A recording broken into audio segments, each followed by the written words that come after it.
Hello, my little ravens, and welcome back to the channel.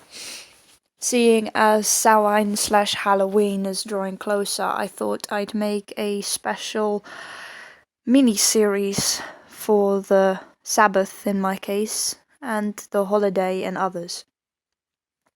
I will be looking at the customs that were in Wales and in Ireland primarily, as well as covering some of my favorite folklore and ghost stories from each place, including Scotland. Considering the fact that the Scottish traditions and the Irish traditions are closely linked, I will only be covering a little of the Scottish tradition. But first, Halloween in Wales. During the pre-Christian times, there were festivals celebrating the end of the harvest and the beginning of winter. This was known as Calan Gaeaf. It was a time where people bade farewell to the departed, whether they were living or the dead, primarily the dead. The nights were celebrated with a feast, primarily serving stump na chiw, which was a mash of different root vegetables, in addition to milk, butter, salt, and pepper. There were some very questionable and, in some cases, weird traditions, such as Hiwch Ddu, which was a ritual of slaughtering the pigs, and a trick would be set up where these pigs would supposedly rise up from the flames and chase the children all the way home as a symbolic way of being aware of strangers and the dangers of straying away from the group. Also, many traditions would exist for women who would who would go around a church unsheathing a knife, chanting a particular chant that would, in some cases, tell them whom they were going to marry. Another tradition was one would scratch one's name into a stone and cast it into the fire. If the stone missed the fire, it would be an omen of death. The person would supposedly die within a year. And the famous ghost story of Wales, especially with regards to Halloween, is Y Lady Wen, the White Lady.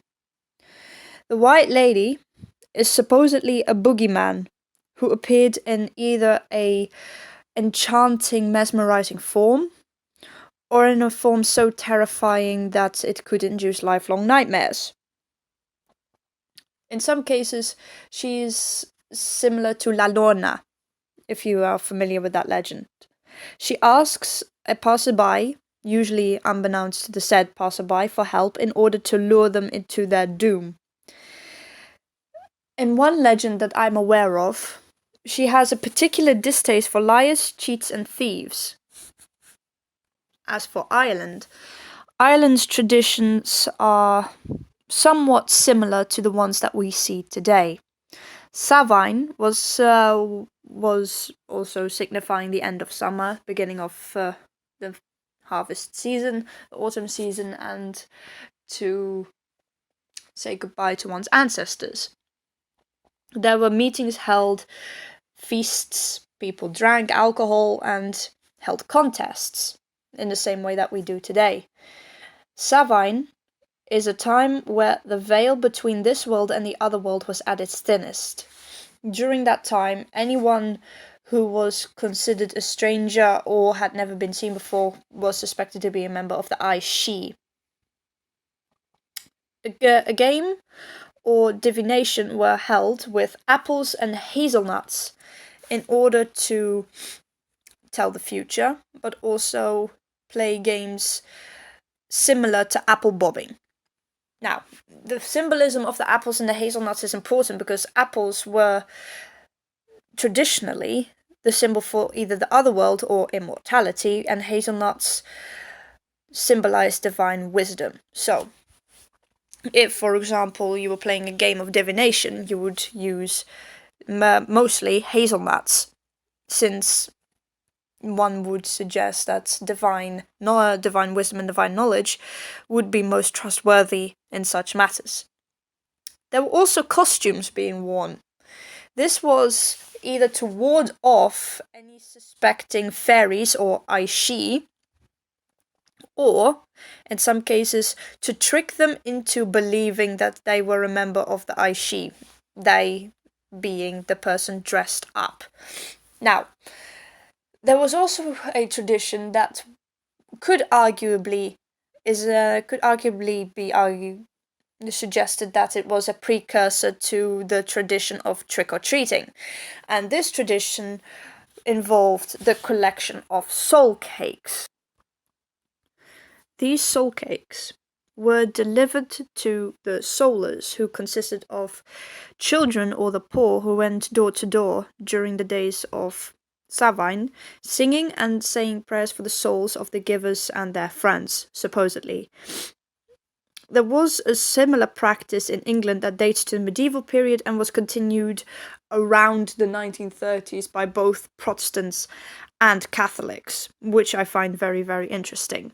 But in England, and especially in the north and northeast, Lancashire, around that place, they were known as the har cakes.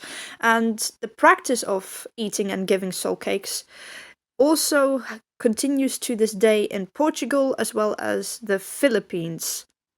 Now, admittingly, some of the modern traditions of Samhain or Kalangayat are admittingly some that should be taken with a grain of salt. Yes, most of them are historically accurate and been researched to the full extent. However, during the 18th and 19th centuries, there was a time of Celtic revivalism, and through that, there was an event and an occurrence of Celtic reconstructionalism, where most of these practices were researched and adapted from the old pagan past. Now, anyone who has studied the Celtic revivalism, the Celtomania of Europe, will know that studying this period of the Celtic revival is fallacious at best. At worst, fantastical and irrational notions at every single turn.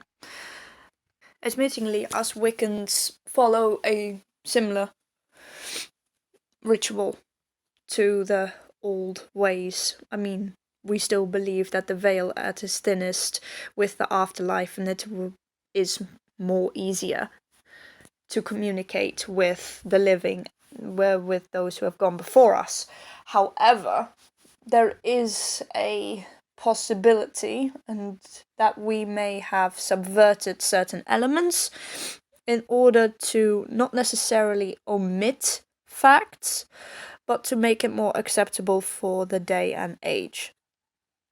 However, that is not the purpose of this small video essay, or it's just to enlighten one upon the basic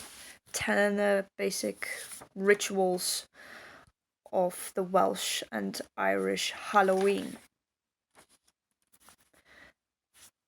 I also want to inform my little ravens that I will not be continuing with the Sabrina series, as it annoys and vexes me to the living end, and I quite frankly no longer find it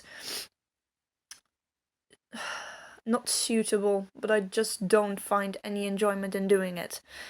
Therefore, I will not be continuing even if there is a new series, and I will now be focusing mostly on magic and gameplay, the history of witchcraft, magic and alchemy, the history of the Celtic peoples, and I will be reviewing how Hollywood adapts magic in series and in films, but I will be looking at each one in its entirety and not episode by episode anymore, since I think that will save us all the trouble. The next video I will be reviewing the spookiest ghost stories and myths and legends that I can find in each culture of Wales, Ireland, and Scotland. So I hope that you will stick around, and I will see you in the next episode.